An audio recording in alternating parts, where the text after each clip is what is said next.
नमस्कार मित्रों, जय श्री कृष्णा। स्वागत है एक बार फिर से आपका हमारे YouTube चैनल एम डिजिटल व्रत कथा में। मित्रों, आज के इस वीडियो में हम भाद्रपद शुक्ल तृतीया के दिन किए जाने वाले व्रत, जिसे हम केवड़ा तीज के नाम से जानते हैं, उस व्रत की विधि जानेंगे। यानी कि यह व्रत कैसे किया जाता है, इस व्रत में क्या ध्यान रखना चाहिए, कैसे करना चाहिए, भगवान की पूजा कैसे की जाती है तथा आज पूरे दिन क्या करना चाहिए और क्या नहीं करना चाहिए, इसके बारे में जानेंगे, ताकि जो कोई भी बहनें ये केवड़ा तीज का व्रत करती हों, उन्हें व्रत में कोई दुविधा न रहे और सही तरीके से यह व्रत करके व्रत का संपूर्ण फल प्राप्त कर सकें। तो अंत तक मेरे साथ जुड़े रहिएगा। इस वीडियो में आपको बहुत ही उपयोगी जानकारी मिलने वाली है तथा जो लोग केवड़ा तीज का व्रत करते हैं उन तक ये वीडियो विशेष रूप से पहुंचाइएगा। तो मित्रों, हमारे हिंदू धर्म के पंचांग के अनुसार वर्ष में 3 तीज का बहुत महत्व है। एक तो वैसाख महीने की तीज जो अक्षय तृतीया है, दूसरी श्रावण महीने की तीज जिस दिन फूल काजली का व्रत और हरियाली तीज की जाती है, और तीसरी यानी कि यह भाद्रपद महीने के शुक्ल पक्ष की तीज जो हमारे यहाँ केवड़ा तीज के नाम से जानी जाती है,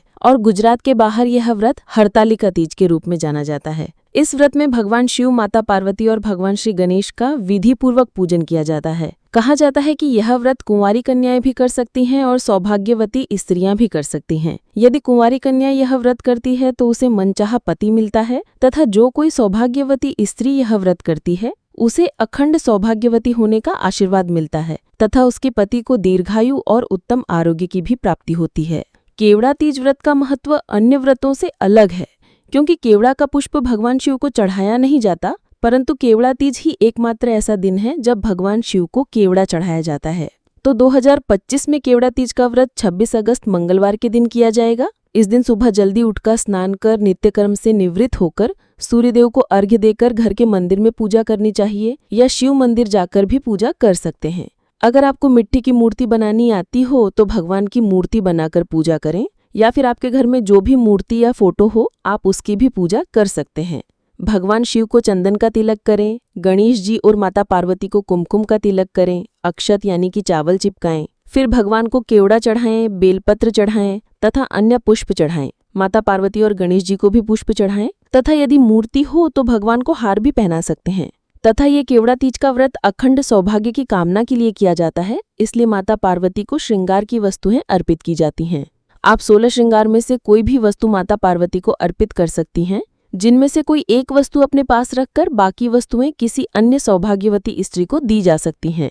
इसके बाद भगवान को प्रसाद चढ़ाएं, जिसमें फल फ्रूट चढ़ा सकते हैं, सूखा मेवा चढ़ा सकते हैं, दूध की कोई मिठाई या व्यंजन भी चढ़ा सकते हैं तथा भगवान के मंत्रों का जाप करें, जिसमें सर्वप्रथम भगवान श्री गणेश का मंत्र बोलें। ओम गंगणपतये नमो नमः, श्री सिद्धि विनायक नमो नमः, अष्टविनायक नमो नमः, गणपति बप्पा मोर्या। भगवान का यह मंत्र 3 बार बोलकर माता पार्वती का मंत्र बोले।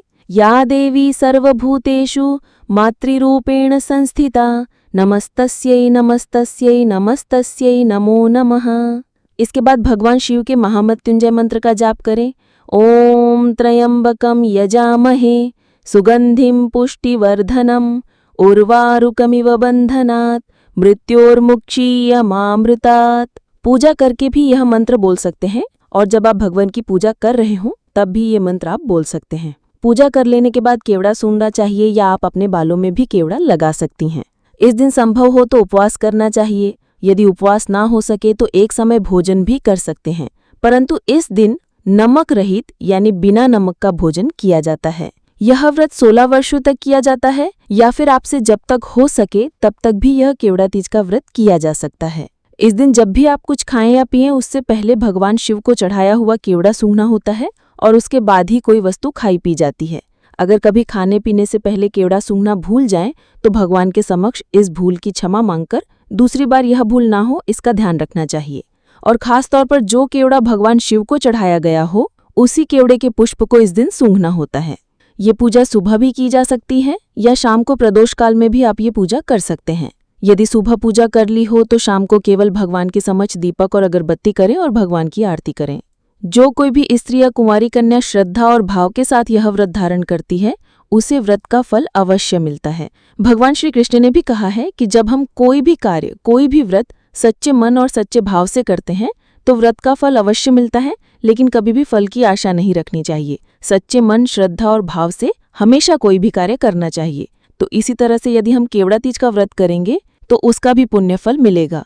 साथ ही केवड़ा तीज के दूसरे दिन गणेश चतुर्थी आती है, जिस दिन भी भगवान श्री गणेश का पूजन किया जाता है, जिसमें यदि हमने भगवान श्री गणेश की मूर्ति की स्थापना की हो तो 1, 3, 5, 7, 9 या फिर 11 दिनों तक उनका पूजन किया जाता है। तो मित्रों, अगर आपको यह उपयोगी जानकारी मिली हो तो इस वीडियो को एक लाइक कीजिएगा, अपने मित्रों को भेजिएगा। हमारे चैनल पर नए हो तो सब्सक्राइब करना मत भूलिएगा, ताकि ऐसे ही वीडियो आप सब लोगों को मिलते रहें। तो मिलेंगे फिर से एक नए वीडियो में। तब तक आप सब लोगों को हमारे चैनल की ओर से जय श्री कृष्णा, हर हर महादेव। हमारे साथ जुड़े रहने के लिए आप सभी लोगों का बहुत बहुत आभार।